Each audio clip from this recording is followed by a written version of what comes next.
Nu, kaip jūs, sakysim, galite pačios suprasti,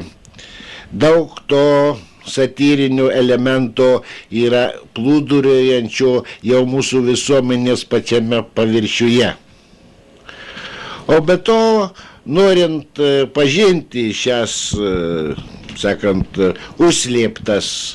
vertybės žmogaus,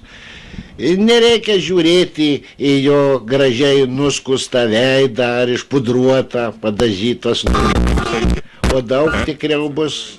jeigu jūs žvelgsite į žmogaus pamušalą,